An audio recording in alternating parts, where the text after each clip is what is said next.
नमस्कार। ट्रंप और नेतन्याहू यानी इजरायली राष्ट्रपति दोनों व्हाइट हाउस में मिले और धमाकेदार न्यूज आ गया। न्यूज ऐसा रहा जिसने पूरे वर्ल्ड मीडिया को अपनी ओर आकर्षित कर लिया। वैसे ट्रंप जब से आए हैं कुछ ना कुछ ऐसी बातें वो कहते हैं जिससे वो हमेशा मीडिया के कवरेज में आते हैं, लेकिन इस बार बात बहुत बड़ी बात उन्होंने यह कह दी कि आने वाले समय में अमेरिका गाजा पट्टी पर कब्जा कर लेगा। वहां पर जो बम है, जो जिंदा बमें हैं, हथियारे हैं, उसको हटाया जाएगा। उन्होंने कहा कि मुझे पूरा उम्मीद है कि पूरा क्षेत्र बर्बाद हो चुका है, मैं वहां पर उसको एक तरह से कब्जा करके वहां पर आर्थिक विकास करूंगा और मैं गाजा को एक प्रकार से इकोनॉमिकल हब बना दूंगा। बड़ी बड़ी बातें कहा उन्होंने।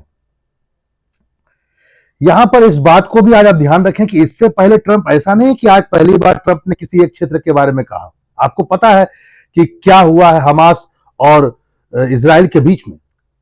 गाजा का क्षेत्र से ही हमास ने ऑपरेट करके बहुत सारे बमों को और मिसाइल को गिराया।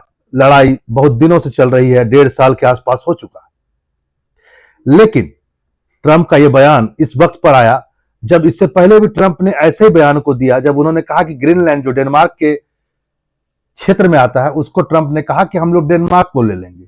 कुछ दिन पहले उन्होंने ऐसा ही बयान, आपको पता होगा, कनाडा के ऊपर दे दिया जब उन्होंने यह कहा कि कनाडा बन जाएगा 51 स्टेट ऑफ यूएसए। हम चाहते हैं, उनका ऐसा मानना है।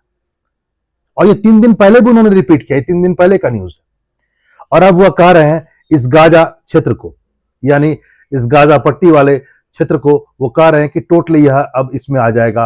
ऑब्वियस सी बात है कि वह कहना क्या चाह रहे हैं, अब आपको समझ में आ रहा है। वो इस गाजा क्षेत्र को, क्योंकि इस दोनों को मिलाकर के वेस्ट बैंक और ये गाजा पट्टी जो इजराइल का आपको दिखता है, ये दोनों मिलाकर के पैलेस्टीन है। लेकिन वो कह रहे हैं कि इस क्षेत्र को, कम से कम ये गाजा वाले क्षेत्र में जहां पर अभी इजरायली ऑपरेशन चल रहा है हमास के विरुद्ध, वो कहते हैं कि मैं इसको एक्वायर कर लूंगा, कब्जा कर लूंगा। माना जाता है यहां पर 18 लाख लोग हैं।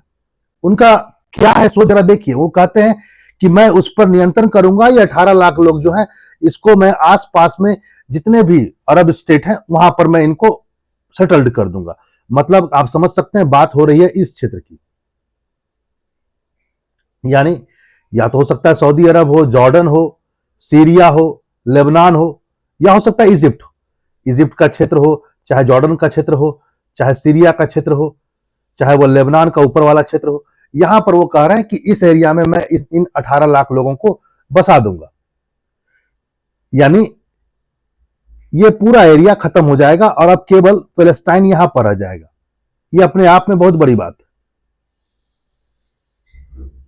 उन्होंने यहां पर कहा कि यहां पर वो पूरी अच्छा तरीके से विनिर्माण कार्य करेंगे, एक तरह से इकोनॉमिक हब बना देंगे। लेकिन आगे वो एक बात और भी कहते हैं, बोलते हैं कि यदि मुझे यहां पर डिप्लॉय करना पड़े यूएस सैनिकों को तो मैं डिप्लॉय करूंगा शांति व्यवस्था को स्थापित करने की।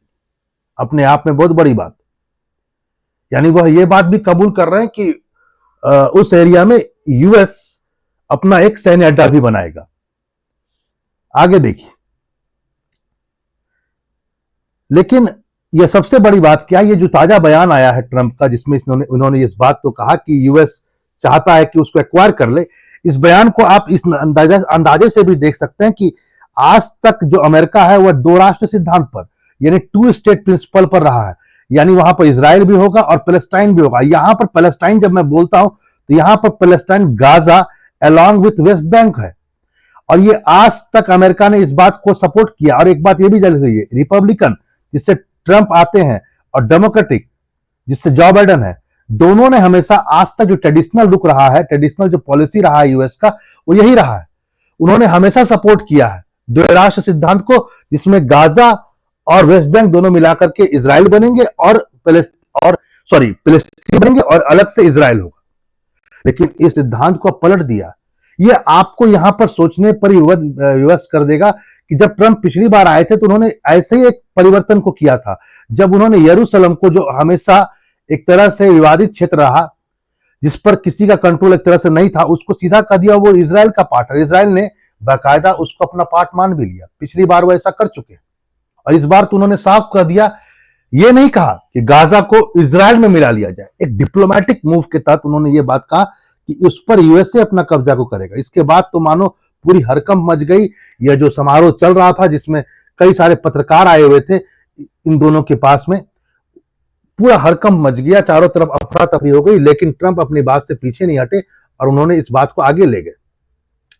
यहां पर इस बात को भी आपको आज समझना होगा कि ट्रंप जो बाकायदा इस बात तो कह रहे हैं, वो कहते हैं कि उन्होंने साफ कहा कि ये बहुत अच्छा मूव होगा, यहां पर रोजगार मिलेगा, कईयों को रोजगार प्राप्त होगा, हम इसको इकोनॉमिकल हब बना देंगे। न जाने कितनी बातें और ट्रंप ने कही इस बात में। लेकिन सबसे बड़ी बात है कि मध्य पूर्व के जितने भी देश हैं जिस पर ट्रंप ने कहा कि वो चल जाएंगे, चाहे वह मिस्र हो, चाहे वह जॉर्डन हो, चाहे वह सऊदी अरब ही हो, सऊदी अरब के सुल्तान ने भी इसकी आलोचना कर दी। तुरंत आलोचना शुरू हो गया।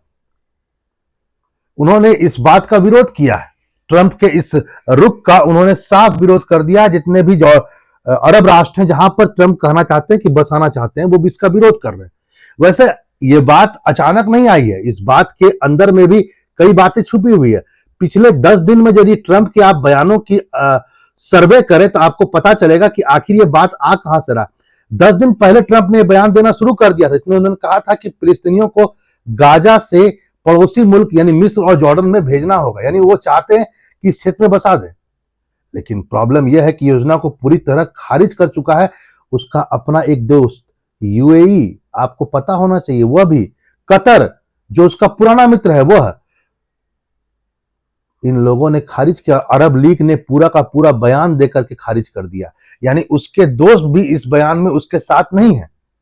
लेकिन यह भयानक बयान जो ट्रंप का आया है, इसने जरूर एक कौतूहल का विषय दे दिया है, क्योंकि अब तक उसका जो ट्रंप की जो सोच थी वह कनाडा और ग्रीनलैंड पर थी। अब वह गाजा स्ट्रिप को भी एक तरह से एक्वायर करना चाह रहे हैं। यह अपने आप में बहुत बड़ी बात है। चलिए, अब आपने ट्रंप को देखा। ट्रंप वैसे भी माने जाते हैं अपने इस ढंग के बयान से, और बयान ही नहीं, उन्होंने बाकायदा जेरूसलम को जब पार्ट कह दिया था और पार्ट मान लिया गया इजराइल का, तो वो आगे ऐसा कर सकते हैं। ये बहुत बड़ी पॉसिबिलिटी है। ये उस दौर में हुआ है जिस दौर में हमास और इजराइल के बीच एक तरह से सीज फायर चल रहा है। अब ये सीज फायर कितने दिनों तक रहेगा, ये कैसे अब ये आने वाले दिनों में बताया जा सकता है, आप देख सकते हैं। चलिए फिर मिलते हैं नए टॉपिक के साथ। नमस्कार।